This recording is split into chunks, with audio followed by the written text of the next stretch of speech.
यही मुख्यमंत्री जी हैं जिन्होंने अपने दंगे के खुद मुकदमे वापस लिए हैं। क्या ये सच्चाई नहीं है? और ये हम नहीं कह रहे हैं, ये इलेक्शन कमीशन में खुद दिया है मुख्यमंत्री जी ने। तो सोचिए, उस समय की सरकारों से गलती हुई कि जो वो दंगे में जो नुकसान हुआ था उसकी भरपाई नहीं करी गई। एकाना स्टेडियम में नाम कर दिया, कम से कम उनके गांव में तो एक हार्वर्ड और ऑक्सफोर्ड जैसी यूनिवर्सिटी बना देते, शायद उससे ज़्यादा बड़ा नाम होता। जितने बड़े नेता हैं, और दूसरे के काम में अपना काम जोड़ देना। देखिए, वर्ल्ड क्लास एक्सप्रेसवे बना, मुझे दुख है इस बात का कि आखिरी बहस वो विकास की करते हैं भारतीय जनता पार्टी के लोग। हमारे आजमगढ़ के लोग बैठे हैं, पूर्वांचल के बहुत सारे लोग बैठे हैं। जो आगरा से लखनऊ एक्सप्रेसवे बना, ऐसा पूरा देश में एक्सप्रेसवे नहीं बना है। और इससे अच्छा, इससे सुंदर, इससे बेटर हम बनाना चाहते थे पूर्वांचल के लिए। उसके स्पेसिफिकेशन थे। एक बात हम तो पत्रकार साथियों से कहेंगे कि वो स्पेसिफिकेशंस देखें। मुख्यमंत्री जी को कुछ नहीं पता। पूर्वांचल एक्सप्रेसवे, समाजवादी पूर्वांचल एक्सप्रेसवे के बारे में मुख्यमंत्री जी को कुछ नहीं पता। 120 मीटर समाजवादी सरकार में लिया गया था। मैंने पिछली बार रजिस्ट्री बताई थी किस जिले में कब हुई थी। उसका जो मीडियन था, जो डिवाइडर होता है, चौड़ा रखा था, क्योंकि हम आगरा लखनऊ से बेटर बनाना चाहते थे। वे साइड एमिनिटीज थी, आपकी सर्विस लेन्स थी। ये सरकार ने, बताओ, पूर्वांचल को खराब बना दिया। मेरे तो एक साथी बता रहे थे, लगता है कि आपको दोबारा ठीक कराना पड़ेगा। आप बताइए स्पेसिफिकेशन क्या है? अपने लोगों को एडजस्ट करने के लिए स्पेसिफिकेशन बदले सरकार ने। और दुनिया में 1,50,000 के लगभग लोग इस बीमारी से पीड़ित हैं। चीन से शुरू होकर के दुनिया के 125 देशों से ज़्यादा में फैल गया है। भारत में भी फैला है। लखनऊ में भी बता रहे हैं कि अब संख्या 1 या 2 हो गई है। आगरा में सबसे पहले पता लगा था। तो ये गंभीर बीमारी है और जिसके कारण पूरी दुनिया चिंतित है। कई देश लॉकडाउन हो गए, फ्लाइट्स एकदम एक दूसरे के यहाँ नहीं जा रही हैं। तो इसलिए ये गंभीर बीमारी है। हमें आपको सावधान रहना चाहिए और बचाव के जो तरीके हैं वो अपनाने चाहिए। लेकिन हम एक बात कह दें आपको, इस भारतीय जनता पार्टी के सरकार के पास कोई तैयारी नहीं है। जिसके पास दवाई नहीं हो, बताओ, जो सामान्य बीमारियां हैं, सामान्य बीमारियां जो हैं उनके लिए दवा ना हो, उनको इलाज ना मिल पा रहा हो, गरीबों को एम्बुलेंस ना चल पा रही हो, तो ये अगर बीमारी आ गई तो सोचो क्या तैयारी है सरकार की। इसलिए बहुत से लोगों ने कहा कि अब भीड़ इकट्ठा मत करिए, कार्यक्रम मत करिए। लेकिन मैं धन्यवाद पत्रकार साथियों को दे रहा हूं कि हमारे कार्यालय में आए, यहां कोई कोरोना वायरस नहीं होने वाला है। जहां तक उपलब्धियों का सवाल है, शिक्षा के क्षेत्र में, गुणवत्ता की शिक्षा के क्षेत्र में भारतीय जनता पार्टी की सरकार के सबसे पीछे नजर आ रही है। स्वास्थ्य सुविधाओं के क्षेत्र में भी पीछे है। मिड डे मील में इतना भ्रष्टाचार कभी नहीं हुआ होगा जितना भारतीय जनता पार्टी की सरकार में हुआ है। कब पानी से दूध बना दें, कब हल्दी मिला के दाल बना दें, और कब आपको नमक रोटी के सहारे छोड़ दें। ये प्रदेश जिसमें देश की सबसे बेहतरीन रिस्पांस सिस्टम पुलिस का बनाया था, वो महिलाओं के अत्याचार में, अन्याय में सबसे आगे चला गया।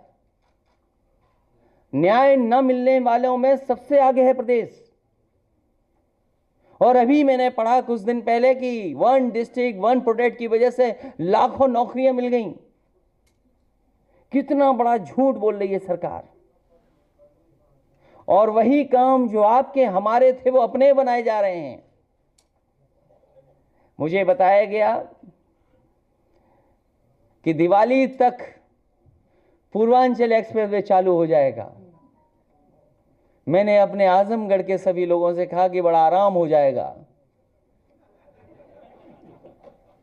लेकिन पता लगा है कि कौन सी दिवाली ये नहीं पता है। बनेगा, लेकिन किस दिवाली तक बनेगा ये नहीं बताया। रोजगार है कहां?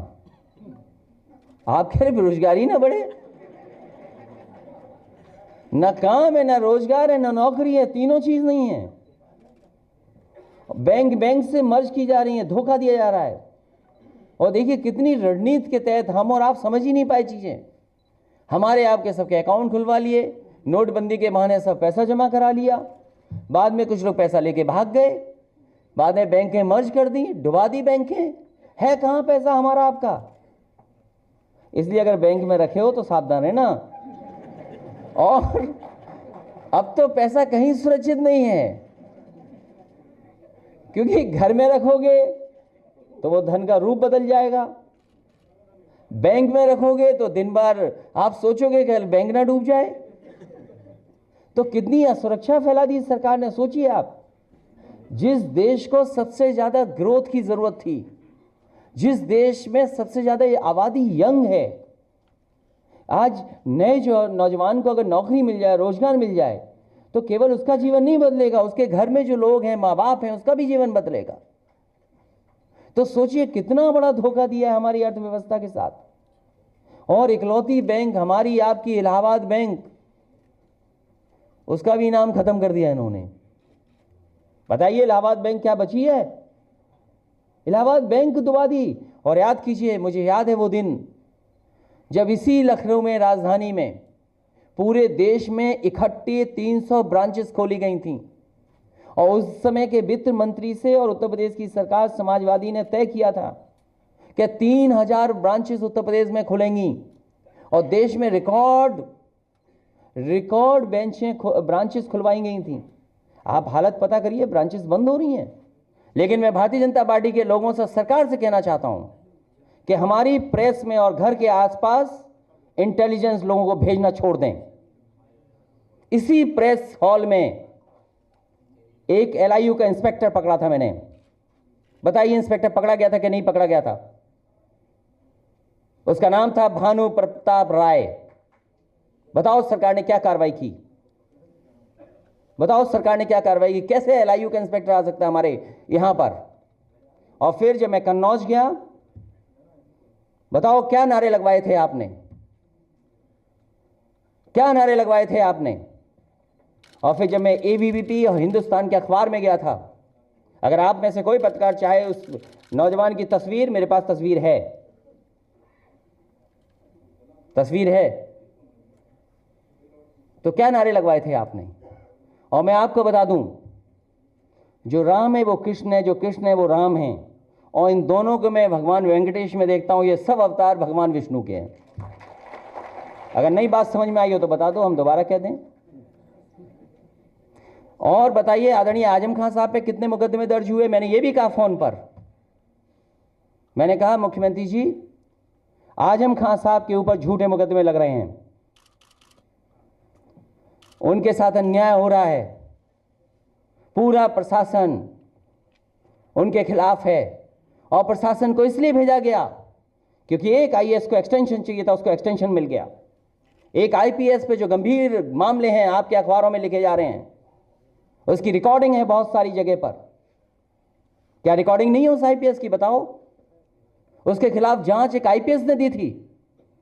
बताइए उत्तर प्रदेश के इतिहास में कभी ऐसा हुआ होगा कि एक आईपीएस एक दूसरे आईपीएस की शिकायत कर रहा हो? वो शिकायतें सार्वजनिक होनी चाहिए। क्यों सार्वजनिक नहीं है? उसके लिए दोषी कौन है? रुपए नहीं, और भी बातें हैं उसमें। इसलिए बताइए, आईपीएस को इसलिए भेजा कि तुम्हारी सब जांच खत्म हो जाएगी, और डीएम को इसलिए भेजा कि आपको एक्सटेंशन मिल जाएगा। ये है आजम खान साहब को जेल भेजने का कारण। और डॉक्टर कफील को क्यों भेजा ये बताओ?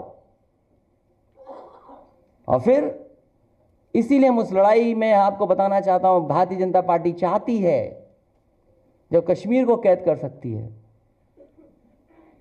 और हमारे घर में प्रेस भेज सकती है, जो नींद नहीं खुली थी, आंख नहीं खुली थी तब, और हमारे घर पे ही पीआईएल करा दिया था, याद कीजिए, और ये प्रचार किया कि हम होटल बना रहे हैं।